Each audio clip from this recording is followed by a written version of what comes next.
Very good afternoon everyone. चलिए बेटा start करने जा रहे हैं आज का सेशन।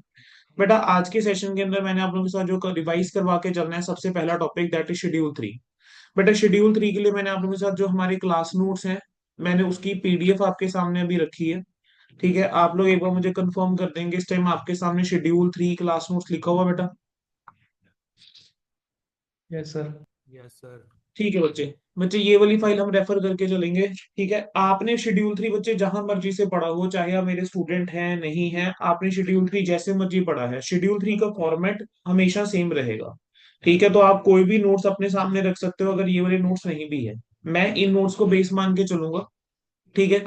शेड्यूल 3 जो है बेटा, देखो बेटा, जितनी भी कंपनीज होती है ना, उनको जो अपनी बैलेंस शीट बनानी होती है और स्टेटमेंट ऑफ P&L और नोट्स बनाने होते हैं, वो एज पर शेड्यूल 3 बनाना होता है। बेसिकली शेड्यूल 3 में ही प्रिस्क्राइब्ड है कि उनको क्या फॉर्मेट फॉलो करके चलना है बैलेंस शीट और P&L के लिए। शेड्यूल 3 बेटा, हमारे पास शेड्यूल 3 के अंदर 3 डिविजन होती हैं। Division 1, 2 and 3। डिवीजन 1 उन कंपनीज के लिए होती है जिनको अकाउंटिंग स्टैंडर्ड फॉलो करने होते हैं, या जो नॉन इंडियस वाली कंपनीज होती हैं। डिवीजन 2 वो होती है, वो उन कंपनीज के लिए जिनको रिक्वायर्ड होते हैं कि जिनको इंडियस के साथ अपनी फाइनेंशियल स्टेटमेंट बनानी है, इंडियस का कंप्लाई करना है। और डिवीजन 3 एनबीएफसी के लिए है जिनको इंडियस कंप्लाई करके चलना है। हमारे पास डिवीजन 2 और 3 जो है वो सिलेबस का हिस्सा जो है वो नहीं होते। हमने किसके ऊपर फोकस करके चलना है? डिवीजन 1 के ऊपर। डिवीजन 1 में भी बेटा सीधा मैं लेकर जाऊंगा आपको, जो रेलिवेंट वाला पार्ट है that is your part number 1। Part number 1 जो है वो होता है बेटा बैलेंस शीट का फॉर्मेट है। ठीक है। बैलेंस शीट का फॉर्मेट क्या है बेटा? सबसे पहले ऊपर नेम ऑफ द कंपनी आएगा, जो भी आपकी कंपनी है बेटा, सबसे पहले आपको कंपनी का नाम लिखोगे ऊपर। कंपनी के नाम के बाद हम लिखते हैं बैलेंस शीट एज एट। जिस दिन की आप बैलेंस शीट बच्चे बना के चल रहे हो, वो बैलेंस शीट का आपकी डेट आ जाएगी। यहाँ पर आपको रुपीज इन थाउजेंड्स, लैक्स, ठीक है, हंड्रेड, जो भी है यहाँ पर फिगर रहेगा। ठीक है। Particulars, note number, figures as the end of current reporting period and as at the end of the previous reporting period. Current reporting period का मतलब हो गया से 31 मार्च 2025 यहाँ आ जाएगा। और यहाँ पर कितना जाएगा? 31 मार्च 2024। तो बेसिकली बेटा जो बैलेंस शीट बनती है कंपनीज की, उसके अंदर हमें प्रीवियस ईयर की फिगर्स देनी होती है। अगर आपको क्वेश्चन के अंदर प्रीवियस ईयर का डाटा नहीं गिवन है, आप नहीं बनाओगे चलेगा। बट अगर किसी क्वेश्चन में स्पेसिफिकली बोल दिया है कि आपको प्रीवियस ईयर की फिगर्स दिखानी है, तो आपको वहां प्रीवियस ईयर की फिगर्स भी दिखाकर आनी होगी। ठीक है बेटा, बेटा ये चीज ध्यान रखना। अब बेटा देखो, लाइबिलिटी साइड के अंदर हमारे पास यहाँ पर हेड क्या होता है? इक्विटी एंड लाइबिलिटीज होता है। और दूसरी तरफ होता है एसेट्स। इक्विटी एंड लाइबिलिटी के नीचे बेटा चार चीजें आएंगी। पहली चीज क्या? Shareholder fund. दूसरा, share application money pending allotment. तीसरा, नॉन करंट लाइबिलिटीज। और चौथा आता है बेटा current liabilities. Shareholder fund के नीचे बेटा तीन आइटम्स। पहला शेयर कैपिटल, दूसरा रिजर्व एंड सरप्लस, तीसरा money received against share warrant. Share application money pending allotment अपने आप में एक आइटम है, उसके अंदर में कुछ फर्दर दिखना नहीं है। नॉन करंट लाइबिलिटीज में चार चीजें आती हैं। Long term borrowings, defer tax liabilities net, ध्यान रखना नेट वर्ड जरूर लिखना है, other long term liabilities and long term provisions. वहीं करंट लाइबिलिटीज के अंदर क्या होगा? यहाँ पर लॉन्ग टर्म बोरोइंग था, वहां हो जाएगा शॉर्ट टर्म बोरोइंग्स। यहाँ पर डेफर टैक्स लाइबिलिटीज था, यहाँ पर डेफर टैक्स लाइबिलिटीज तो नहीं होता, लेकिन यहाँ पर क्या आता है बच्चे? Trade payables. और ट्रेड पेबल्स के अंदर हमें जो डिस्क्लो दिखाना होता है बैलेंस शीट के फेस के ऊपर, वो दो तरीके के ट्रेड पेबल्स दिखाने होते हैं। एक ऐसे जो आउटस्टैंडिंग ड्यूज है माइक्रो और स्मॉल एंटरप्राइजेस के, और दूसरे कौन से? Total outstanding dues of creditors जो अदर देन माइक्रो और स्मॉल एंटरप्राइजेस है। फिर तीसरा आपके पास क्या आ जाएगा? Other current liabilities. और अदर करंट लाइबिलिटीज का बेटा क्या आता है? Short term provisions. ठीक है, तो दिस इज योर फॉर्मेट। सबसे पहले क्या है? एक बार अगर हम लाइबिलिटी साइड को दोबारा से देखें बच्चे, सबसे पहले शेयर कैपिटल, फिर रिजर्व एंड सरप्लस, फिर money received against share warrant, उसका share application money pending allotment. Then आपके नॉन करंट लाइबिलिटीज जिसमें long term borrowings, defer tax liabilities net, other long term liabilities and long term provisions. Then आपकी current liabilities जिसमें आपकी short term borrowings, trade payables which is total outstanding dues of micro enterprises, small enterprises, total outstanding dues of micro enterprises, creditors other than micro and small enterprises, other current liabilities and short term provision. Assets की बच्चे बात करके चले तो assets के अंदर आपके पास सबसे पहले क्या आएगा? नॉन करंट एसेट्स, और दूसरा मेन हेड होता है current assets. Non current assets में बच्चे पांच आइटम्स आती हैं। ठीक है। पहला है प्रॉपर्टी प्लांट इक्विपमेंट, और पहले के अंदर हमें हमारे सब पार्ट्स होंगे। प्रॉपर्टी प्लांट इक्विपमेंट है सबसे पहले। बेसिकली प्रॉपर्टी प्लांट इक्विपमेंट के अंदर क्या आता है? टेंजिबल एसेट्स आते हैं। देन आपके इंटेंजिबल एसेट्स, फिर उसका capital work in progress, then intangible assets under development. फिर आपका आता है non current investment, then deferred tax assets net, then long term loan advances, then other non current assets. तो नॉन करंट एसेट्स एक बार दोबारा से देखोगे, सबसे पहले क्या आएगा बच्चों, प्रॉपर्टी प्लांट इक्विपमेंट, फिर क्या आ जाएगा, इंटेंजिबल एसेट्स, फिर कैपिटल वर्क इन प्रोग्रेस, फिर उसके बाद intangible assets under development, then आपके non current investment, then deferred tax assets net, deferred tax asset net के बाद long term loan advances, then other non current assets. Current assets की बात करके चलें तो बेटा करंट एसेट्स में 6 आइटमें आएंगी, जिसमें सबसे पहले करंट इन्वेस्टमेंट्स, देन उसके बाद इन्वेंट्रीज, फिर उसके बाद ट्रेड रिसीवेबल, फिर कैश एंड कैश इक्विवेलेंट्स, फिर short term loan and advances, और लास्ट में क्या आ जाएगा, अदर करंट एसेट्स। बच्चे ये जो फॉर्मेट है वो आपको याद होना चाहिए, ऑर्डर आपको याद होना चाहिए। आप ऐसा नहीं कर सकते कि कैश और कैश इक्विवेलेंट को पहले लिख लिया, इन्वेंट्रीज को बाद में लिख लिया। आप ऐसा नहीं कर सकते, अगर ऐसा करोगे पूरे मार्क्स नहीं मिलेंगे। बेसिकली अगर इस चैप्टर में से क्वेश्चन आता है तो आपसे यही टीच टेस्ट कर रहा होता है, that you know the format of the balance sheet और नॉट। ठीक है, मुझे बताओ बेटा, क्या statement of sorry balance sheet का हो गया, सबको क्लियर है? कोई यस बच्चा बेटा सर। जिसको बैलेंस शीट का फॉर्मेट नहीं मुझे याद है? डेफर्ड टैक्स लायबिलिटी और एसेट्स में नेट का मीनिंग बता देना सर। बच्चे डेफर्ड टैक्स एसेट और लाइबिलिटी आपका ना अकाउंटिंग स्टैंडर्ड 22 में आप जो निकालते हो, डीटीए और डीटीएल, ठीक है, बेसिकली दोनों में से कोई एक ही आइटम बैलेंस शीट के अंदर आ सकती है, दोनों एक साथ नहीं आ सकती। अगर डेफर्ड टैक्स एसेट है, ठीक है, नेट, मतलब मान लो डेफर्ड टैक्स लाइबिलिटी है और डेफर्ड टैक्स एसेट है, सपोज करो डेफर्ड टैक्स लाइबिलिटी है 1 लाख रुपए और डेफर्ड टैक्स एसेट है 80 हजार रुपए, ठीक है, रैंडम सिनेरियो लेके चल रहा हूँ। तो यहाँ पर मैं बैलेंस शीट के अंदर ये नहीं कर सकता कि डेफर्ड टैक्स लाइबिलिटी 1 लाख दिखाऊं और डेफर्ड टैक्स एसेट 80 हजार दिखाऊं, मुझे नेट बैलेंस दिखाना पड़ेगा, जहां पर 28,000 क्या हो जाएगा, डेफर्ड टैक्स लाइबिलिटी नेट हो जाएगा। समझ आ गया बच्चे? Oh yes sir. आगे बेटा आपके पास आ गया statement of profit and loss. अब statement of profit and loss की हम बात करके चलते हैं। Statement of profit and loss में सबसे पहले name of the company, name of the company का प्रॉफिट एंड लॉस स्टेटमेंट। आपका यहाँ पर आएगा particulars, note numbers, figures for the current reporting period and figures for the previous reporting period. अब बेटा इसमें सबसे पहला काम आपके पास आता है revenue from operations. Revenue from operations के बाद क्या आएगा, अदर इनकम, फिर हम इसको क्या बोलते हैं, टोटल इनकम। बेटा हो सकता है पुराने किसी सजेस्टेड आंसर के अंदर अगर आप देखो तो यहाँ पर टोटल इनकम की जगह आपको वर्ड क्या दिखे, टोटल रेवेन्यू। बेटा पहले इसको हम टोटल रेवेन्यू बोला करते थे, लेकिन आप लोगों ने क्या लिख कर आना है, टोटल इनकम लिख कर आना है, याद रखिएगा। सबसे पहले रेवेन्यू फ्रॉम ऑपरेशन, उसमें अदर इनकम ऐड करो तो आपके पास क्या आएगा, टोटल इनकम। फिर बेटा क्या आएंगे, एक्सपेंसेस। एक्सपेंसेस के अंदर सबसे पहले आता है cost of material consumed. Cost of material consumed के बाद आपका purchase of stock in trade, ठीक है। देन आपका changes in inventory of the finish goods, work in progress and stock in trade. Basically this is nothing but your closing stock minus opening stock, ठीक है, closing minus opening होता है यहाँ पर। अगला आपका है employee benefit expenses, then finance cost, उसके बाद depreciation and amortisation expenses, and last is other expenses. Total करोगे टोटल एक्सपेंसेस आ जाएगा। मैक्सिमम क्वेश्चन जो बेटा पेपर में आते हैं वो आपको यहीं तक जाना पड़ेगा, वहां पर आपको एक्सेप्शनल एक्स्ट्रा ऑर्डिनरी आइटम या एक्सेप्शनल आइटम्स इन सब की जरूरत नहीं पड़ती है। स्टिल हमें फॉर्मेट जो है वो पता होना चाहिए। ठीक है, आपने बेटा क्या करोगे, उसके बाद टोटल करोगे एक्सपेंसेस का, तो जो रिजल्ट आएगा that will be a profit before exceptional and extra ordinary items and tax. फिर हम एक्सेप्शनल आइटम्स का इफेक्ट लेकर चलेंगे तो हमारे पास क्या आएगा, profit before extra ordinary items and tax. Extra ordinary items का इफेक्ट लोगे क्या आ जाएगा, प्रॉफिट बिफोर टैक्स। आप टैक्स एक्सपेंस जो है उसमें से क्या करोगे बेटा, हटाओगे। टैक्स एक्सपेंस के अंदर दो चीजें आती हैं, करंट टैक्स और एक डेफर्ड टैक्स। आपके पास आ जाएगा प्रॉफिट और loss for the period from continuing operation आप लोगे।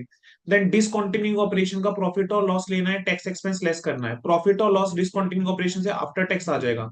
प्रॉफिट फॉर द या लॉस फॉर द पीरियड निकालने तो क्या करूंगा, कंटिन्यूइंग और इसका टोटल कर दूंगा, आपके पास आ जाएगा।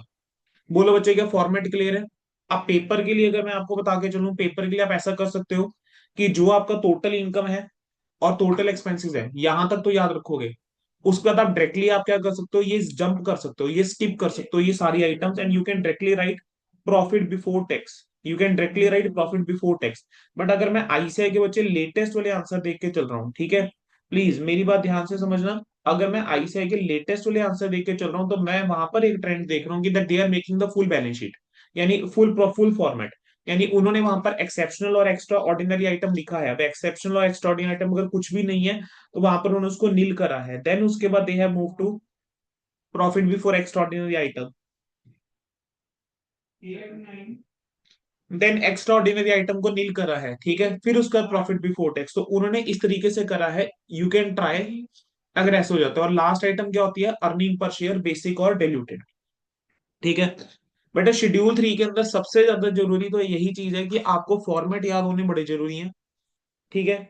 सबसे पहला आपका फोकस इसके अंदर होना ही फॉर्मेट के ऊपर चाहिए, कि आपको फॉर्मेट पूरा याद होना चाहिए और बाय हार्ट याद होना चाहिए। दूसरा, आपको ये पता होना चाहिए कि कौन सी आइटम के अंदर क्या आता है। बेसिकली बेटा ये जो हमने दो चीजें तैयार करी हैं, ये इनको बोलते हैं face of balance sheet and P and L. तो फेस के अंदर आपकी सिर्फ एक ही वैल्यू जाती है। सपोज करो शेयर कैपिटल। अब शेयर कैपिटल के अंदर मैं आपको कह रहा हूँ इक्विटी कैपिटल भी है, प्रेफरेंस कैपिटल भी है। तो मुझे यहाँ पर बेटा टोटल वैल्यू दिखानी है कैपिटल की। अब इसमें इक्विटी है कितनी, प्रेफरेंस कितनी है, उसके लिए मैं एक नोट बना दूंगा। ठीक है, तो उस नोट के अंदर मैं डिस्क्रिप्शन देके चलता हूँ कि अच्छा इसके अंदर ये वैल्यू है। यानी फेस के ऊपर तो आप एक ही वैल्यू लिखकर चलोगे। सिमिलरली अगर मैंने यहाँ पे बोला अदर एक्सपेंसेस, तो अदर एक्सपेंसेस के अंदर जितने भी खर्चे हैं उन सबका टोटल आने वाला है, लेकिन उसका नोट बनेगा अलग से। बोलो बेटा क्या इतना क्लियर है? यस क्या सर। इतना यस बच्चों सर। क्लियर है? सर जो अब बैलेंस, बेटा यहाँ, हाँ जी। जैसे आप बोल रहे प्रॉफिट एंड लॉस में सारी आइटम शो करनी है, वो नील कर देनी है सर, अगर नहीं हाँ है हम। बच्चे बेसिकली आपने देखो जो रीसेंट अगर मैं आंसर देख के चल रहा हूँ इंस्टीट्यूट के, तो उन्होंने टोटल एक्सपेंसेस के बाद जितनी आइटम्स दे रखी है उन्होंने लगभग सारी ही लिखी हुई हैं। अब मान लो आपके पास पेपर क्वेश्चन के अंदर कुछ एक्सेप्शनल आइटम है ही नहीं, तो आप उसको जीरो लेकर चलोगे।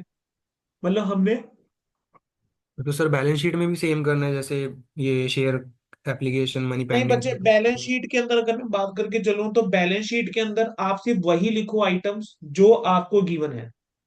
ओके वही सर। आइटम्स जिसके हेड गिवन है, मतलब जो मेजर हेड के अंदर आनी चाहिए वही लिखोगे। सपोज करते हैं एग्जाम्पल के तौर पे किसी क्वेश्चन के अंदर से आपका लॉन्ग टर्म प्रोविजन है ही नहीं, ठीक है, तो you don't need to write long term provision.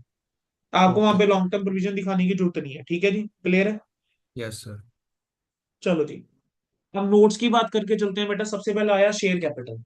तो शेयर कैपिटल के अंदर बेटा वो क्या कहता है कि आपको हर एक क्लास ऑफ शेयर कैपिटल के लिए आपको बताना चाहिए कि कितने नंबर और अमाउंट ऑफ शेयर ऑथराइज कितने हैं।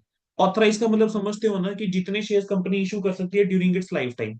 तो वो कहता है कि ऑथराइज आपको शेयर कैपिटल दिखानी चाहिए, फिर आपको दिखाना चाहिए कितने नंबर ऑफ शेयर इशूड है, कितने subscribed and fully paid up है, और कितने subscribe but not fully paid up है।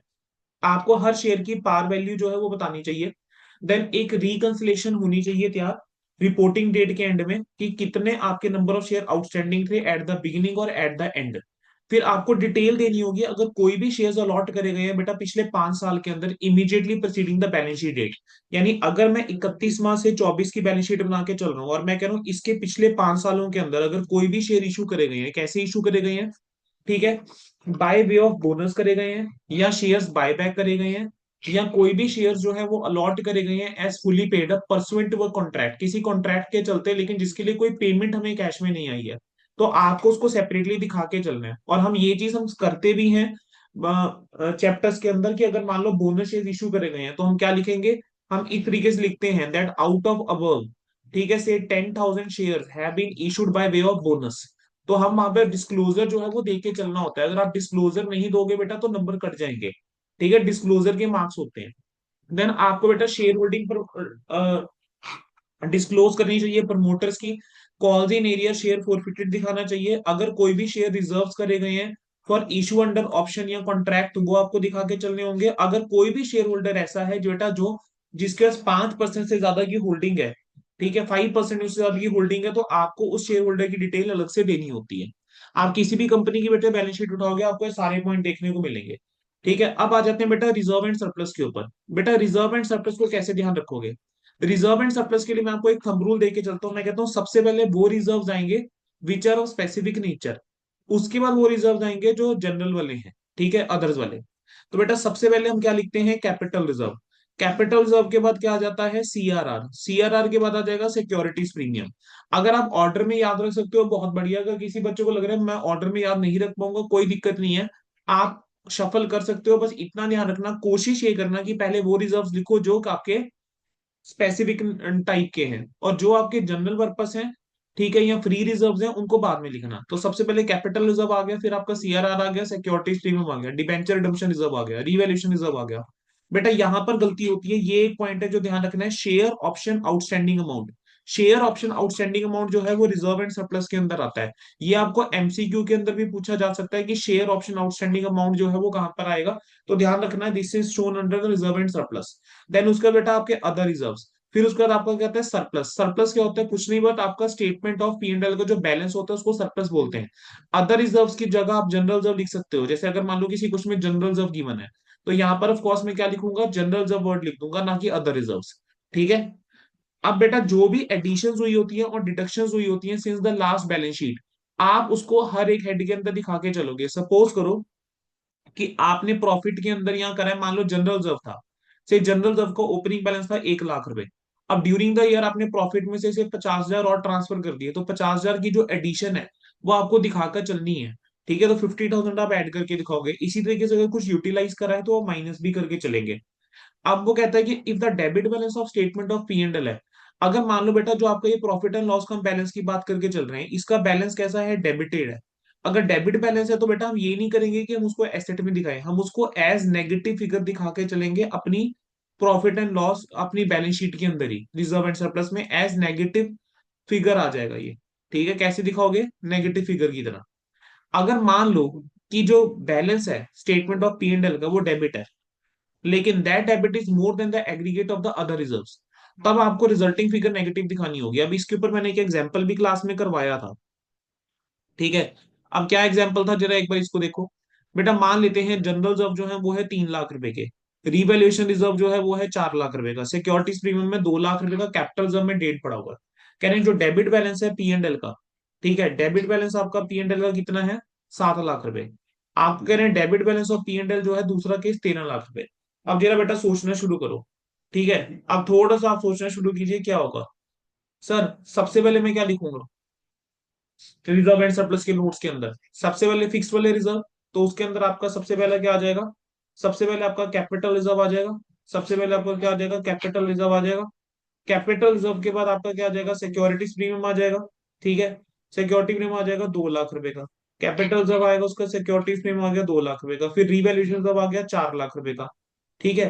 अब आप अगर आप अगला देखोगे, जनरल रिजर्व आ जाएगा 3 लाख रुपए का। अब मैं कह रहा हूँ पी एंड एल का डेबिट बैलेंस है 7 लाख रुपए, तो मैं इस 7 लाख को यहीं पर एज नेगेटिव फिगर दिखा के चलूंगा। तो मेरा जो रिजल्टेंट फिगर आएगा वो मेरा क्या हो जाएगा, रिजर्व एंड सरप्लस के अंदर चला जाएगा। अब अगले क्वेश्चन के अंदर क्या हुआ, अगले पार्ट के अंदर मान लो ये 13 लाख रुपए है, अगर मैं टोटल करके चलता हूँ तो जनरल रिजर्व, रिवैल्यूएशन, सीआरआर और इन सब का टोटल करके 3 4 7 7 2 9 9 और 1.5, तो ये तो बन रहा है बेटा 10.5 लाख रुपए। ठीक है, लेकिन मेरे पास कितना बैलेंस पड़ा है, 13 लाख रुपए, तो इसका नेट रिजल्ट क्या आएगा, 2.5 लाख रुपए नेगेटिव हो रहा है टोटल। तो बेटा मैं 2.5 लाख रुपए नेगेटिव टोटल दिखा दूंगा। ठीक है, कैलकुलेशन मिस्टेक हुई मेरे से यहाँ पे, शायद 1.5 लाख आ रहा है। एक बार दोबारा चेक कर लेते हैं, 3 4, अच्छा ऊपर सीआरआर भी तो है। ठीक है, ओके, ऊपर डिबेंचर रिडम्पशन रिजर्व भी है 1 लाख रुपए का, तो 1 लाख रुपए का डिबेंचर रिडम्पशन रिजर्व भी है बच्चे। तो ये जो 1 लाख रुपए का डिबेंचर रिडम्पशन रिजर्व है ये हो गया 1.5 लाख रुपए। तो 1.5 लाख रुपए का आपका फिगर जो है बेटा वो आपका कहाँ आएगा, रिजर्व एंड सरप्लस के अंदर। बोलो समझ में आया। आपको इस तरीके से नोट्स जो है वो बना के दिखाने होंगे। आगे बढ़ सकता हूँ बेटा। अब यस। अगली चीज क्या आ यस जाती है, सर। अगला अगला आ जाता है money received against share warrant. अब money received against share warrant बेटा इंपॉर्टेंट नहीं है इतना, बस आपकी नॉलेज के लिए बता देता हूँ। Money received against share warrant क्या होता है, शेयर वारंट एक फाइनेंशियल इंस्ट्रूमेंट होता है जिससे ना जो भी होल्डर होता है जिसके पास शेयर वारंट है उसके पास राइट है कि वो इक्विटी शेयर एक्वायर कर सकता है कंपनी से, जो अल्टीमेटली शेयर होल्डर फंड का ही हिस्सा बनेगा। ठीक है, क्योंकि शेयर्स अभी तक अलॉट नहीं करे गए हैं इस वजह से हम इसको सेपरेटली दिखा के चलते हैं, money received against share warrant. अगली आइटम आती है आपकी share application money pending allotment. अब share application money pending allotment की बेटा अगर मैं बात करके चलूं, तो share application money pending allotment के अंदर हमारे पास क्या पॉइंट आता है कि अगर मान लो जो ये share application money pending allotment है, अगर ये एक्सीड नहीं कर रही है, नॉट एक्सीडिंग है capital, and to the extent not refundable, कह रहे हैं ना तो ये कैपिटल एक्सीड कर रही है ना ही ये रिफंडेबल है, तो उस केस में तो सेपरेट लाइन आइटम दिखा दोगे आप अपना लाइबिलिटी, इक्विटी लाइबिलिटी साइड में। लेकिन अगर मान लो जो अमाउंट आपको रिसीव हुआ है वो over and above authorise capital है, आपने शेयर इशू करे 10 लाख रुपए की, मान लेते हैं आपकी ऑथराइज कैपिटल थी, अब आपको मिल गया है 11 लाख रुपए, तो ऑब्वियस ही बात है ये जो 1 लाख रुपए एक्सेस मिला हुआ है this is in excess of the 10 lakh rupees which is your authorise capital. तो जो ये आपको वापस करनी पड़ेगी, जो आपको वापस करनी पड़ेगी वो अदर करंट लाइबिलिटीज के अंदर जाएगी, समझ आ गया। तो अगर ये रिफंडेबल है तो अदर करंट लाइबिलिटीज, अगर रिफंडेबल नहीं है, ठीक है, तो उस केस में आप सेपरेट लाइन आइटम की तरह इसको दिखा के चलेंगे। ठीक है जी। अब अगला इसके अंदर बेटा नेक्स्ट हमारे पास आ जाता है long term borrowings, non current liabilities basically. Non current liabilities में पहली आइटम आ गई लॉन्ग टर्म बोरोइंग्स। अब लॉन्ग टर्म बोरोइंग्स को कैसे क्लासीफाई करके चलते हैं? लॉन्ग टर्म बोरोइंग को क्लासीफाई करने का तरीका सबसे पहले बॉन्ड्स और डिबेंचर्स, फिर आपके टर्म लोन्स। टर्म लोन आपका बैंक से हो सकता है, किसी और पार्टी से हो सकता है। देन आपने अगर मान लीजिए कोई भी पेमेंट थी, लाइबिलिटी थी जिसको आपने डेफर करा हुआ है, वो आपकी आ जाएगी। कुछ डिपॉजिट्स हैं वो आ जाएंगे। आपने किसी थर्ड पार्टी से लोन ले रखा है, या फिर फाइनेंस लीज ऑब्लिगेशन है, फाइनेंस लीज ऑब्लिगेशन की जो है वो लॉन्ग टर्म मेच्योरिटीज जो हो गई वो वहां आ जाएंगी। और लास्ट आपका आ जाएगा other loan, other loan and advances. Classification के अंदर आपके आ जाएंगे। अब सब क्लासिफिकेशन हम साथ में करके चलते हैं। आप किसको कैसे सब क्लासिफाई कर सकते हो? Secured and unsecured. अगर सिक्योर्ड है तो आपको बताना होगा कि नेचर ऑफ सिक्योरिटी क्या है, आपको हर एक केस में सेपरेटली बतानी होगी। जैसे मान लीजिए आपने बैंक से कोई लोन ले रखा है बेटा, and that is secured against building, तो जब आप उस लोन का डिस्क्रिप्शन देकर चलोगे तो आप लॉन्ग टर्म बोरोइंग के अंदर दिखा के चलोगे कि भाई ये क्या है, सिक्योर्ड है। ठीक है। और ब्रैकेट में लिखोगे सिक्योर्ड लिखोगे, और उसके ब्रैकेट में लिखोगे secured by hypothecation of building, कि बिल्डिंग के अगेंस्ट ये क्या है, सिक्योर्ड। अगर मान लो लोन जो है वो ग्रांटेड बाय डायरेक्टर्स या अदर्स हैं, तो जो भी एग्रीगेट अमाउंट होगा लोन का, वो आपको सेपरेटली जो है बच्चे वो दिखा के चलना होगा। ठीक है। जो भी आपकी टर्म्स होती हैं और रीपेमेंट की या टर्म लोन की, वो आपको डिस्क्लोज करनी चाहिए। Now that is a separate matter, कि आपको क्वेश्चन के अंदर इतनी इंफॉर्मेशन जो है वो देके नहीं चलता है। अदरवाइज अगर आप बैलेंस शीट देखोगे, अगर मान लो 5 साल का लोन है, जो टर्म्स ऑफ रीपेमेंट है वो स्पेसिफाई होती है कि ये लोन 5 ईयर्स का है। डेफर टैक्स लाइबिलिटीज जो है बेटा, वो आपका मतलब क्या होता है डेफर टैक्स एसेट और लाइबिलिटी का, वो आप AS 22 में पढ़ चुके हुए हो। ठीक है। अदर लॉन्ग टर्म लाइबिलिटीज की अगर हम बात करके चलें, तो अदर लॉन्ग टर्म लाइबिलिटीज के अंदर हमारे पास बेटा एक ट्रेड पेबल्स आ सकते हैं, एक अदर्स आ सकते हैं। बेटा अब आप जब भी बैलेंस शीट बना के चल रहे हो, you have to think from the point of view of the big businessman and not from the small businessman. ये नहीं कि आप यहाँ पर, ये मेरे को कोई बच्चा कहे कि सर जो ट्रेड पेबल्स है वो तो करंट लाइबिलिटीज नहीं होते। बेटा trade payables can be other long term liabilities as well. अगर मान लो किसी से हमने 100 करोड़ की डीलिंग करी है क्रेडिट के ऊपर, ठीक है, तो 100 करोड़ आपको ये तो है नहीं कि एक साल के अंदर वापस कर दोगे। ठीक है। बहुत बड़े बड़े प्रोजेक्ट्स होते हैं, तो वहां पर पेमेंट में टाइम लगता है। अगला आता है long term provision. Long term provision की बात करके चलें तो आप कह सकते हो provision for employee benefits long term provision. अगर कुछ अदर है आप स्पेसिफाई कर दीजिए। शॉर्ट टर्म बोरोइंग्स की बात करके चलते हैं बेटा। शॉर्ट टर्म बोरोइंग को कैसे क्लासीफाई करा जा सकता है? शॉर्ट टर्म बोरोइंग हम कह सकते हैं लोन जो कि रीपेबल है ऑन डिमांड। अब वो बैंक से भी हो सकते हैं, अदर पार्टी से भी हो सकते हैं। फिर कह रहे हैं लोन और एडवांसेज जो आपने रिलेटेड पार्टी से लिया है। फिर कुछ डिपॉजिट्स हो गए। डिपॉजिट्स के बाद नेक्स्ट आपका क्या आ गया? अब आ गया आपकी सब क्लासिफिकेशन आ जाती है।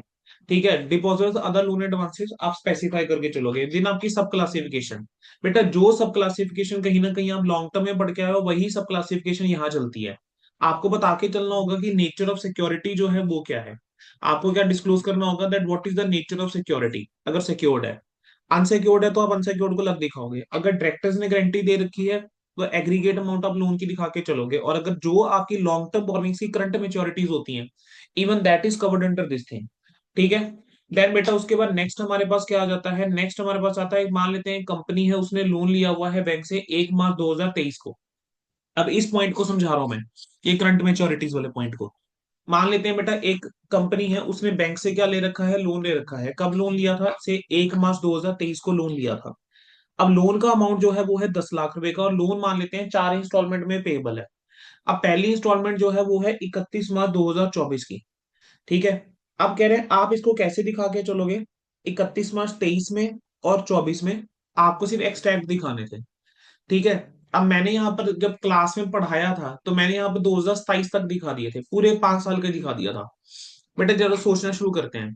बेटा 10 लाख रुपए का लोन लिया है 1 मार्च को, तो अगर 31 मार्च 23 की बैलेंस शीट बना के चलूंगा, तो मुझे पता है कि मेरे को अगले 12 महीने के अंदर, बेसिकली बेटा जो नेक्स्ट 12 मंथ्स के अंदर पेमेंट करके चलनी है फ्रॉम बैलेंस शीट डेट, वो आपकी जाएगी शॉर्ट टर्म बोरोइंग्स के अंदर। और जो पेमेंट आपने 12 महीने की बियॉन्ड करनी है, वो आपकी जाएगी लॉन्ग टर्म बोरोइंग के अंदर। अगर आप 4 इंस्टॉलमेंट है, 10 लाख को 4 से डिवाइड करूं तो बनता है 2.5 लाख रुपए।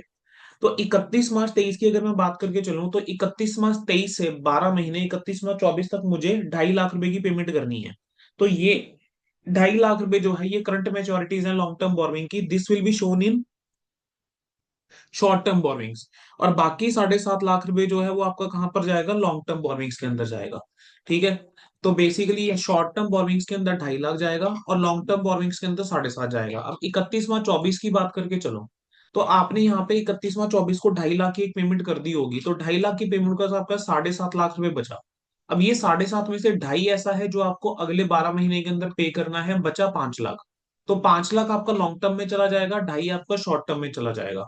सिमिलरली 31वां 25 के लिए, 26 के लिए और 27 में देखो नीली हो जाएगा, क्योंकि 26 के एंड में आपका 2.5 लाख ही है जो बचा होगा, which will be shown under the current मैच्योरिटीज। ठीक है। अब हम बात करके चलें बेटा ट्रेड पेबल्स की, तो ट्रेड पेबल्स के अंदर देखो बेटा, थ्योरेटिकली मुझे लगता नहीं है कि पूछेगा, but still you should know.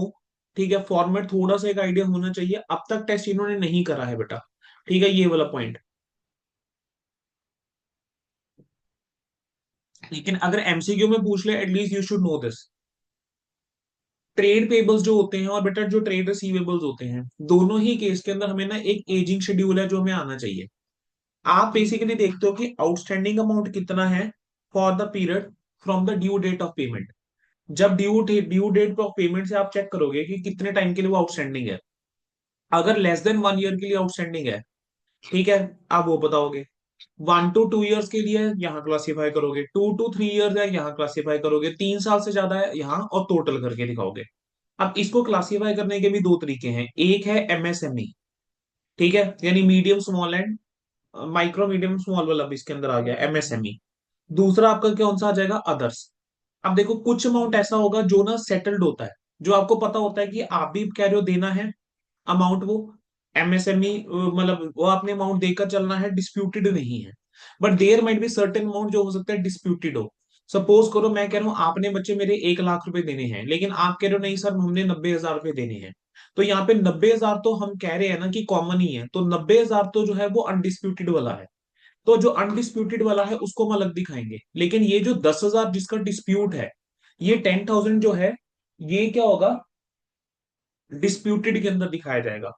MSME को अलग दिखाते हो, अदर्स को अलग दिखाते हो, यानी अदर देन एमएसएमई वाले यहाँ कवर हो जाएंगे अदर्स में। ठीक है, डिस्प्यूटेड यूज एमएसएमई वाले यहाँ कवर होंगे, अगर अदर्स वाले डिस्प्यूटेड है वो यहाँ कवर हो जाएंगे, मतलब depending on the time period. अब कई बार हमारे पास ड्यू डेट ऑफ पेमेंट जो होता है वो स्पेसिफाइड नहीं होती है, तो वहां पर जिस दिन ट्रांजेक्शन हुई है उसको हम कंसीडर करके चल लेंगे। अब आ जाता है other current liabilities. Now other current liabilities के अंदर देखो बेटा क्या क्या आइटम्स हैं जो कवर हो जाएंगी, इसके अंदर आपकी जो भी फाइनेंस लीज अगर ऑब्लिगेशंस है कुछ, उसकी जो करंट मेच्योरिटीज है वो कवर हो जाएंगी।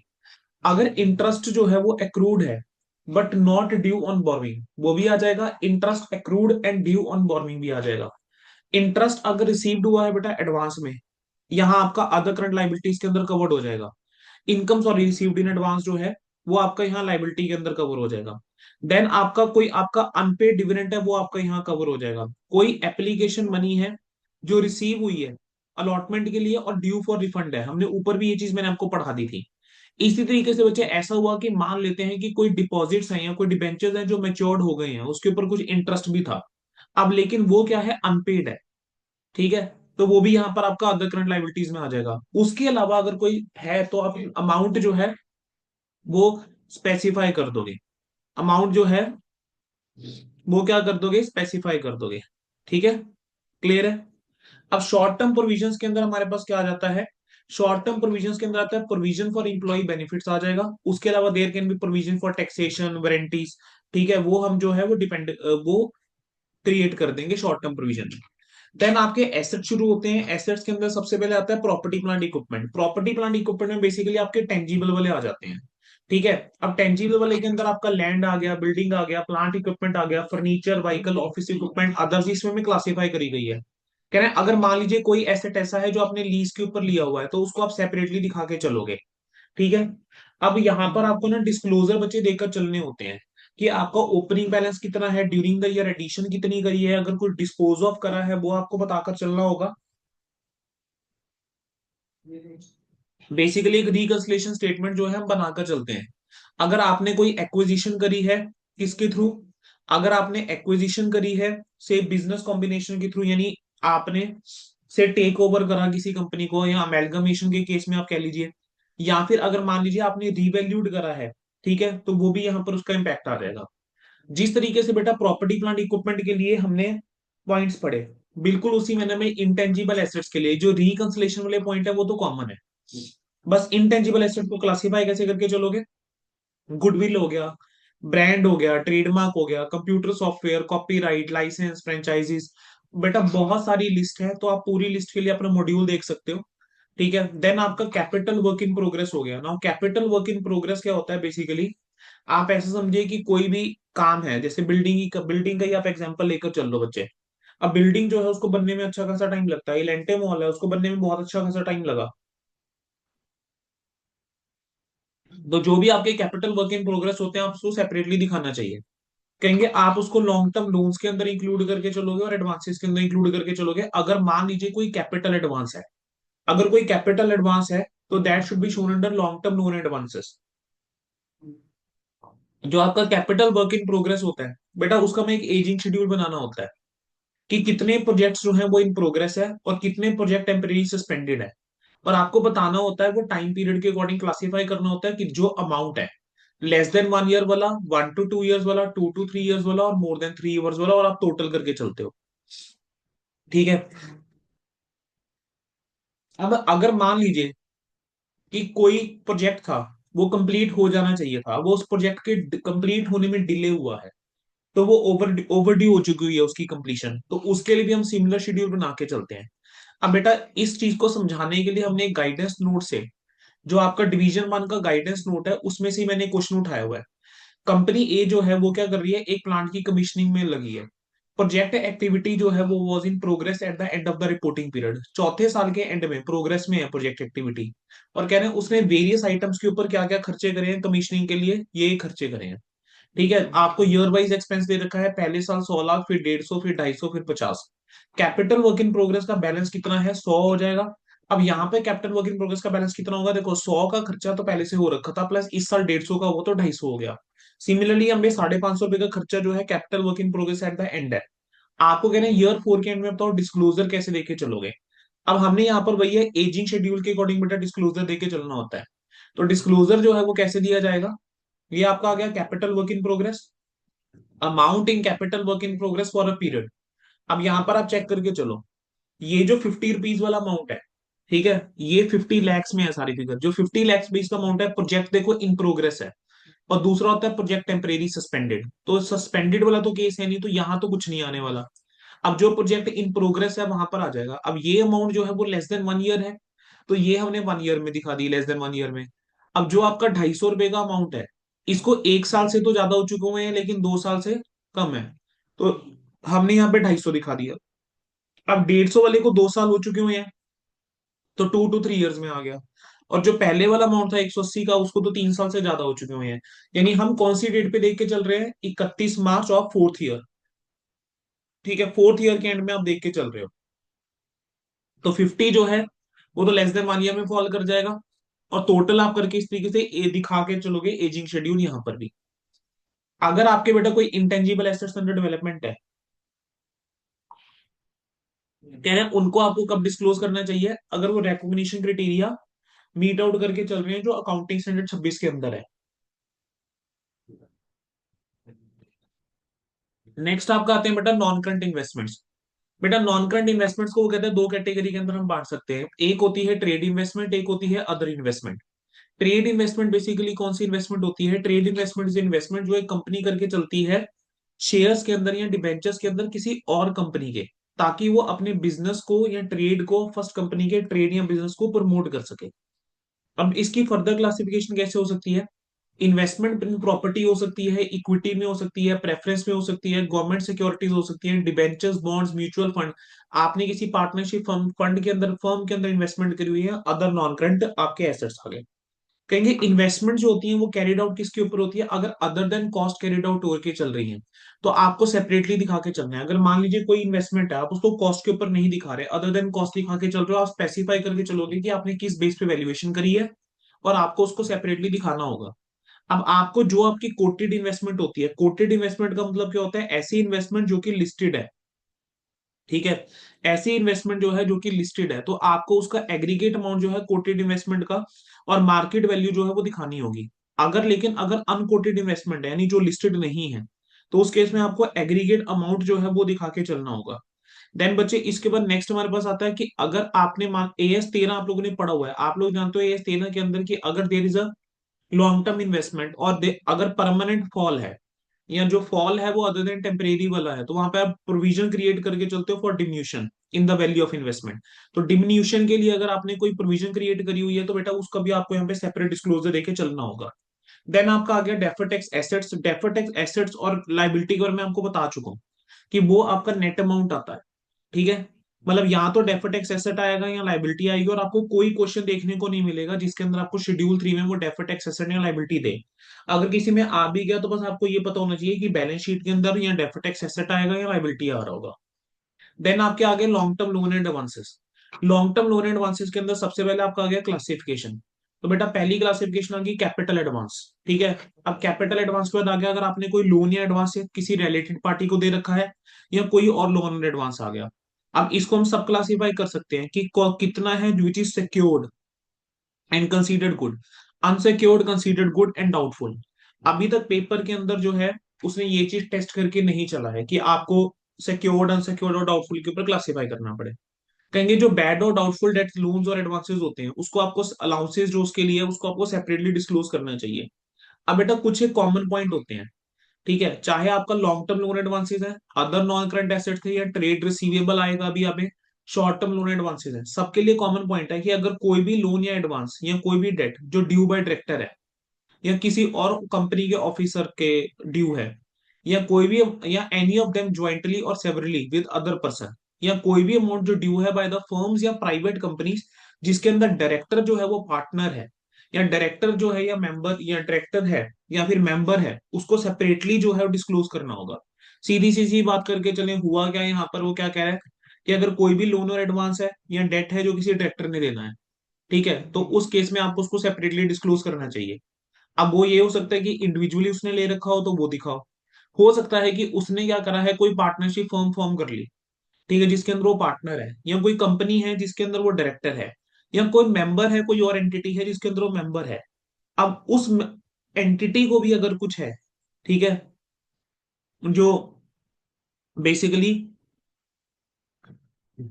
जो डायरेक्टर ने लोन दे रखा है, ठीक है, ड्यू बाय डायरेक्टर है, वो आप बस कह रहे हैं सेपरेट डिस्क्लोजर करके चलोगे, पेपर में अगर आएगा तो आपको बच्चा क्वेश्चन जो है वो दिया रहेगा, क्वेश्चन में स्पेसिफाई करा रहेगा कि कितना लोन बीच में डायरेक्टर का है। बस इतना ध्यान रखना कि अगर लोन डायरेक्टर वाला है तो आपको उसको सेपरेट डिस्क्लोजर देके चलना है।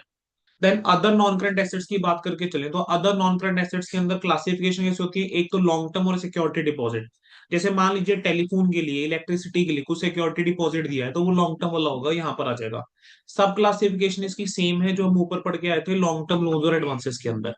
करंट इन्वेस्टमेंट्स की बात करके चलें तो करंट इन्वेस्टमेंट जो है वो बस सेम है जो ऊपर आपने क्लासिफिकेशन पढ़ी थी करंट इन्वेस्टमेंट्स की, ठीक है, वो डिट्टो सेम यहाँ पर है। ठीक है, अब क्लासिफिकेशन जो है बस वहां पे इन्वेस्टमेंट प्रॉपर्टी नहीं आएगा, और डिस्क्लोजर जो है उसके अंदर आपको बेसिस देना पड़ेगा वैल्यूएशन का, इंडिविजुअल इन्वेस्टमेंट्स का, कि जितनी इन्वेस्टमेंट्स है आपने उसकी वैल्यूएशन जो है वो कैसे करी है। इन्वेंट्रीज की बात करके चलें तो अगर आप लोगों ने AS 2 अच्छे से पढ़ा हो तो AS 2 का जो डिस्क्लोजर रिक्वायरमेंट थी वही सेम डिस्क्लोजर रिक्वायरमेंट इन्वेंट्रीज की है। आपको बताना होगा कि आपके raw material, work in progress, finish good, stock in trade, ठीक है, store spare, loose tools, others. अगर मान लीजिए कोई गुड्स इन ट्रांजिट है तो वो रिस्पेक्टिव हेड के अंदर होगा। जैसे मान लीजिए कोई फिनिश गुड्स हैं but that is in goods in transit, हमारे तक नहीं पहुंचे हैं, तो वो क्या आ जाएगा, गुड्स इन ट्रांजिट इंक्लूड करके आप बताओगे। आपकी वैल्यूएशन के इसकी कैसे करी जाती है, AS 2 के अकॉर्डिंग। Inventory should be valued at lower of cost and NRV। Then आपके ट्रेड रिसीवेबल, मैंने ऊपर जैसे ट्रेड पेबल्स के अंदर एक एजिंग शेड्यूल बताया था, वैसे ही बेटा एजिंग शेड्यूल यहाँ पर भी है। अब यहाँ पर कैसे बनाया जाता है, यहाँ पर हेड्स बनाए जाते हैं कोई भी आपके trade receivable which is considered good undisputed वाले, undisputed trade receivable goods which are doubtful, then disputed considered good and disputed considered doubtful. अब यहाँ पर भी आपने क्या करना होता है बेटा, जो आपकी डेट ऑफ रिसिप्ट होती है बेसिकली, आउटस्टैंडिंग वो जितने टाइम के लिए है from the due date of payment, यानी जब हमने उसको पेमेंट कर देनी चाहिए थी वहां से आउटस्टैंडिंग आपने देख के चलना है कितना टाइम है। 6 महीने, 6 महीने से 1 साल, 1 से 2 साल, 2 से 3, मोर देन 3 टोटल। अगर आपको ट्रेड पेबल्स के अंदर याद हो वहां पर क्या था, less than 1 year, 1 to 2 years, देन 2 to 3 years एंड उस तरीके से था, लेकिन यहाँ पर पहले 6 महीने हैं, फिर 6 महीने हैं एंड आगे है। ठीक है, टोटल आप करके चलोगे। अब उसके सब क्लासिफिकेशन की बात करके चलें, दैट इज सेम, सिक्योर्ड है considered goods, unsecured considered goods and doubtful. अगर कोई अलाउंस है बैड डेब्ट्स और डाउटफुल डेट्स के लिए, उसको सेपरेटली दिखा के चलोगे। कैश और कैश इक्विवेलेंट की बात करके चलें तो उसके अंदर बैंक बैलेंस आ जाएगा, कोई चेक या ड्राफ्ट इन हैंड है वो आ जाएगा, कोई कैश इन हैंड आ जाएगा। अगर मान लीजिए कोई air mark balances with bank है तो आप सेपरेटली डिस्क्लोज करके चलोगे। एग्जाम्पल मैंने इसका दिया unpaid dividend. Earmark balances with bank का मतलब क्या होता है बेटा, जैसे एग्जाम्पल यहाँ पे डिविडेंड का लेकर चलते हैं बेटा। जब एक कंपनी जो है वो डिविडेंड डिक्लेयर कर देती है तो उसको पेमेंट करनी होती है with in a specified time limit. अगर पेमेंट जो है वो स्पेसिफाइड टाइम लिमिट में नहीं कर रखते हैं तो उस केस में जो भी डिविडेंड का अमाउंट अनपेड है वो एक सेपरेट बैंक अकाउंट के अंदर आपको डिपॉजिट करवा के चलना पड़ेगा। ठीक है। तो वो जो सेपरेट आपने जमा करवाया है, बस उसी को समझ लो यहाँ पर हम एयर मार्क्ड बैलेंस बोल रहे हैं। बैंक डिपॉजिट जी with more than 12 months maturity अगर कोई है तो उसको हमें सेपरेटली दिखाना चाहिए। अगर कोई शॉर्ट टर्म लोन और एडवांस है तो वहां पर आपको बताना चाहिए कि रिलेटेड पार्टी वाला कितना है और अदर्स का कितना है, बाकी पॉइंट लॉन्ग टर्म वाले ही चलेंगे। अदर करंट एसेट्स के अंदर क्या बोलता है, कहना अगर कोई भी ऐसी आइटम है जो ऊपर फॉल नहीं करी है किसी 25 हेड के अंदर, तो कहने मतलब एसेट्स वाले हेड्स के अंदर, तो वो आप अदर करंट एसेट्स के अंदर दिखा के चलोगे। देन बेटा आपके कुछ एक कंटीजेंट लाइबिलिटीज और कमिटमेंट्स होती हैं। अगर बचपन में याद हो तो +1 में भी जब सिखाया जाता था तो कहा जाता था कि बेटा कंटीजेंट लाइबिलिटी जो है वो बैलेंस शीट के फेस के ऊपर नहीं दिखा के चलोगे बट फुट नोट के ऊपर दिखा के चलोगे। सेम चीज समझो यहाँ होती है, हम नोट्स के अंदर हम कंटीजेंट लाइबिलिटी को दिखा के चलते हैं। कंटीजेंट लाइबिलिटी के एग्जांपल अगर यहाँ पे बात करके चले, जैसे मान लीजिए कोई भी क्लेम है अगेंस्ट द कंपनी जो कंपनी ने एक्नॉलेज नहीं करा है डेट की तरह, या कोई गारंटी हो गया, या फिर कोई भी ऐसा पैसा हो गया जिसके लिए कंपनी जो है वो कंटीजेंटली क्या है, लायबल है। कमिटमेंट्स की बात करके चले तो कमिटमेंट्स के अंदर सबसे पहला क्या आ गया, कोई भी एस्टिमेट अमाउंट हो गया कॉन्ट्रैक्ट्स का which is remaining to be executed on capital account. मतलब मान लीजिए कि हम कोई प्रोजेक्ट कर रहे थे, अब उस प्रोजेक्ट के चलते मेरे को पता है कि मेरा इतना खर्चा होने वाला है, तो कैपिटल एक कमिटमेंट मैंने करी हुई है कि हाँ यार इतना पैसा मैं दूंगा। ठीक है। तो वो आपका यहां पर आ जाएगा। नेक्स्ट, आपने मान लीजिए किसी कंपनी के शेयर्स लिए हुए हैं और वो पार्टली पेड अप शेयर्स हैं, तो टू द एक्सटेंड वो फुली पेड अप के लिए जितना बैलेंस शॉर्ट है उतना पैसा आपसे कंपनी मांग सकती है, that is your uncalled liability. And last आपकी कोई और कमिटमेंट। देन बेटा इसके बाद हमने करके चलना है profit and loss. Profit and loss के अंदर सबसे पहले आपने करा था रेवेन्यू फ्रॉम ऑपरेशंस। बेटा रेवेन्यू फ्रॉम ऑपरेशंस की अगर हम बात करके चले तो उसके अंदर आपका सेल ऑफ प्रोडक्ट आ जाएगा, सेल ऑफ सर्विसेज आ जाएगा। हाँ जी विवेक बोलेंगे। सर एक बार बैंक ओवरड्राफ्ट वाला पॉइंट समझाना सर। बैंक ओवरड्राफ्ट वाला पॉइंट। Yes sir. मुझे बैंक ओवरड्राफ्ट तो मैंने बोला ही नहीं है कहीं पे। नहीं सर, जो बैंक ओवरड्राफ्ट होता है सर वो कैश एंड कैश इक्विवेलेंट में ना होता है सर। हाँ जी। नहीं बच्चे बैंक ओवरड्राफ्ट जो है आप उसको लाइबिलिटीज में दिखा के चलोगे। ठीक है। बैंक ओवरड्राफ्ट को आप लाइबिलिटीज में दिखा के चलना। Okay sir. अगर सर इसमें revenue from operation, sale of product, sale of services. अगर कोई भी ग्रांट या डोनेशन जो है वो रिसीव्ड हुई है सेक्शन 8 कंपनी केस में, वो यहाँ कवर हो जाएगी। कोई ऑपरेटिंग रेवेन्यू है वो आ जाएगा। अगर बेटा कोई एक्साइज ड्यूटी है लेस करके चलेंगे। अब एक्साइज ड्यूटी आज के टाइम में तो होती नहीं है, तो अगर आप गाइडेंस नोट देखोगे वहां पर लिख दिया गया है कि रेवेन्यू जो है वो प्रेजेंट होना चाहिए नेट ऑफ जीएसटी। अगर मान लीजिए कोई फाइनेंस कंपनी है तो उस केस के अंदर बेटा जो आपका इंटरेस्ट हो गया रेवेन्यू से या अदर फाइनेंशियल सर्विसेज हो गया वो आपका आ जाएगा। अब नेक्स्ट आपका आ गया बेटा इलुस्ट्रेशन। अब यहाँ पर एक इलुस्ट्रेशन है, जरा ये इलुस्ट्रेशन ध्यान से देखना। मान लेते हैं एक पर्टिकुलर इनकम है, कॉन्स्टिट्यूट अदर ऑपरेटिंग रेवेन्यू है या अदर इनकम है, वो हमेशा फैक्ट्स के ऊपर डिपेंड करेगा। मैं कह रहा हूं कोई भी इनकम है वो आप ऑपरेटिंग रेवेन्यू में लेकर चलोगे या अदर इनकम में लेकर चलोगे, वो डिपेंड करेगा फैक्ट्स के ऊपर। अगर मान लीजिए एक कंपनी है जो कि एंगेज है किसके अंदर, मैन्युफैक्चरिंग और सेलिंग ऑफ इंडस्ट्रियल और कंज्यूमर प्रोडक्ट्स में, और उसका एक रियल एस्टेट एरिया भी है, वो रियल एस्टेट आर्म भी है उसकी, रियल एस्टेट में भी काम करती है। अब रियल एस्टेट आर्म क्या करती है कि जो भी रियल एस्टेट प्रॉपर्टीज होती हैं उसको लीज के ऊपर देकर चलती है। जो रेंट आता है लीजिंग ऑफ रियल एस्टेट से, आप इसको ऑपरेटिंग रेवेन्यू बोल सकते हो। अब मैं कह रहा हूँ कि एक कंपनी है वो कंज्यूमर प्रोडक्ट्स के अंदर डील करके चलती है और उसका से 10 फ्लोर की बिल्डिंग है, जिसमें से 2 फ्लोर ऐसे हैं जो उसको नहीं चाहिए, वो उसने रेंट के ऊपर दे दिए। अब ये जो रेंट के ऊपर उसने टेम्परेरी दिए हैं ये अदर इनकम के अंदर जाएगा। क्या क्लैरिटी होगी कि ऑपरेटिंग इनकम कौन सी है और अदर वाली कौन सी है। पहले वाले केस के अंदर वो मैन्युफैक्चरिंग में भी थे, इंडस्ट्रियल और कंज्यूमर प्रोडक्ट्स में भी थी और रियल एस्टेट आर्म भी थी। वो रियल एस्टेट आर्म में देते थे, एंगेज थे कि रियल एस्टेट जो प्रॉपर्टीज है उसको हम रेंट पे दे देंगे, तो वहां से जो इनकम आ रही थी वो अदर ऑपरेटिंग रेवेन्यू है। लेकिन वहीं अगर कोई कंपनी ऐसी है जैसे मान लो जिसके मैं कह रहा हूँ कि कंज्यूमर प्रोडक्ट्स में थी, उसके बाद कुछ स्पेस पड़ी हुई थी, उसने टेम्परेरी उसको रेंट पे दे दिया, तो वो अदर इनकम है। अदर इनकम की क्लासिफाई करके चले तो interest income is other income, dividend हो गया, कोई भी आपका गेन या लॉस हो गया ऑन सेल ऑफ इन्वेस्टमेंट, आप उसको अदर इनकम में दिखा दोगे। ठीक है। बट एक चीज ऑब्जर्व करिए कि जो आपका ये इन्वेस्टमेंट वाला पॉइंट है उसके ऊपर गेन या लॉस है, तो कई बार आपका इंस्टीट्यूट क्या करता है, आपका इंस्टीट्यूट इस लॉस को अदर एक्सपेंसेस के अंदर दिखा देता है, ना कि अदर इनकम्स के अंदर। ठीक है। बट आप इसको अगर अदर इनकम में भी दिखा दोगे तो गलत नहीं होगा। देन आपका other non operating incomes, then आपका कॉस्ट ऑफ मटेरियल कंज्यूम। बेटा basically cost of material consume किसके ऊपर लगता है, कॉस्ट ऑफ मटेरियल कंज्यूम लगता है मैन्युफैक्चरिंग कंपनीज के ऊपर। तो जो आपका रॉ मटेरियल हो गया, पैकिंग मटेरियल हो गया या अदर मटेरियल हो गया, वो हम कंज्यूम पे निकाल के चलते हैं। कैसे निकालेंगे, ओपनिंग स्टॉक के अंदर परचेज ऐड करो, क्लोजिंग स्टॉक लेस करो। देन आपका आ गया purchase of stock in trade, कहेंगे जो गुड्स परचेज करे गए हैं with an intention to resell, वो आपके purchase of stock in trade के अंदर आएंगे। अगला आपका आता है change in inventory. Change in inventory को कैसे दिखा के चलोगे, ये आपका डिफरेंस होता है ओपनिंग माइनस क्लोजिंग। बेटा गलती से मैंने स्टार्टिंग में जो है क्लोजिंग माइनस ओपनिंग बोल दिया, प्लीज ध्यान रखना, this is opening minus closing. ठीक है। चेंज इन इन्वेंट्री जो है बेटा उसके अंदर हम क्या करके चलेंगे, ओपनिंग माइनस क्लोजिंग। तो ओपनिंग इन्वेंट्री में से आप क्लोजिंग इन्वेंट्री माइनस करके दिखाओगे क्या, आपका चेंज इन इन्वेंट्री। तो चेंज इन इन्वेंट्री हमें किस किस के लिए दिखाना है, फिनिश गुड्स के लिए, वर्क इन प्रोग्रेस के लिए, स्टॉक एंड ट्रेड के लिए। देन बेटा इंप्लॉय बेनिफिट एक्सपेंसेस, मैं कह रहा हूँ जो भी खर्चे इंप्लॉय से रिलेटेड है वो सारे यहाँ पर आ जाएंगे, चाहे वो डायरेक्ट है चाहे इनडायरेक्ट है। सैलरीज, वेजेस, कोई कंट्रीब्यूशन करा है प्रोविडेंट फंड्स को, कोई भी एक्सपेंस करा है इंप्लॉय स्टॉक ऑप्शन स्कीम के अंदर, या कोई expense employee stock purchase plan के अंदर करा है, कोई स्टाफ वेयर फेलफेयर खर्चा करा।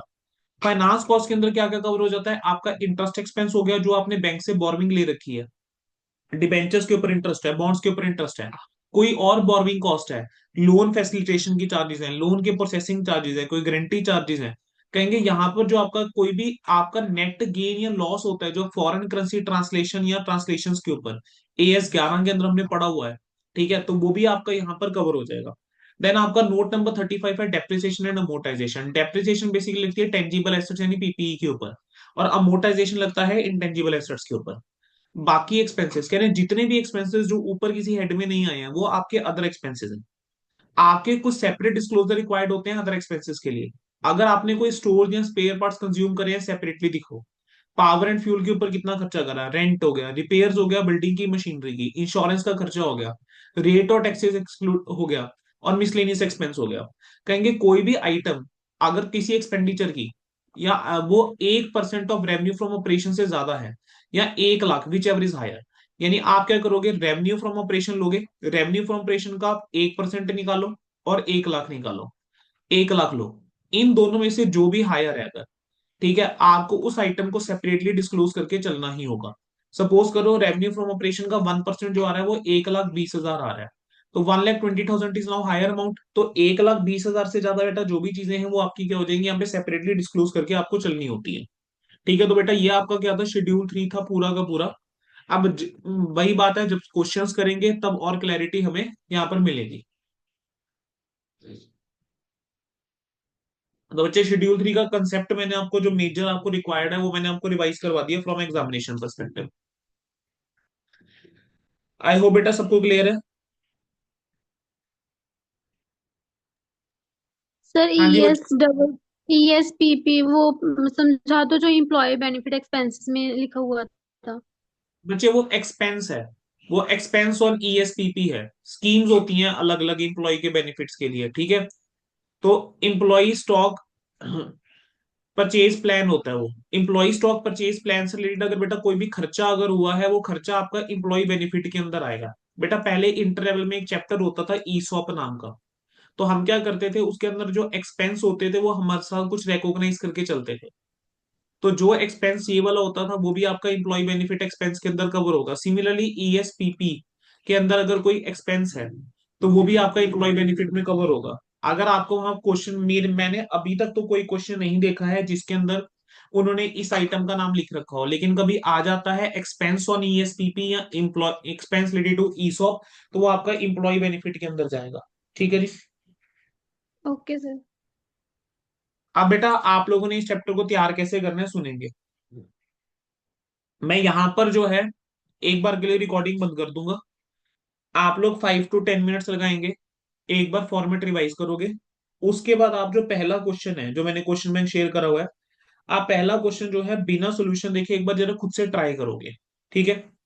फिर उसके बाद आप मेरे साथ जो है 2 क्वेश्चन देख लोगे।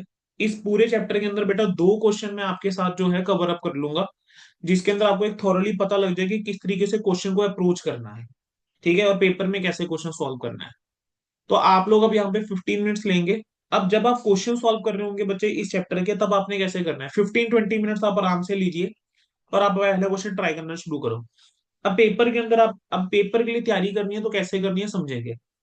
इस चैप्टर को पढ़ने का बेटा जो बेस्ट टेक्निक है, रेदर देन कि आप शेड्यूल 3 उठाओ और एक ही गो में खत्म करने की कोशिश करो, मेरा पर्सनल सजेशन ये है कि शेड्यूल 3 का क्वेश्चन जो होता है थोड़ा लंबा होता है। तो अगर आपको उस चैप्टर को कवर करके चलना है थॉरली, अच्छे से, कि गलतियां ना हो, फॉर्मेट भी याद हो जाए, प्रेजेंटेशन भी ठीक हो जाए, तो आपको क्या करना चाहिए, आपके पास अभी भी एग्जाम्स के अंदर काफी दिन है। तो आपको जितने एक्स्ट्रा क्वेश्चंस दिए हैं या जो भी स्टडी मैट के अच्छे क्वेश्चंस हैं, आप डेली का 1 या 2 क्वेश्चन उठाना शुरू कर दो।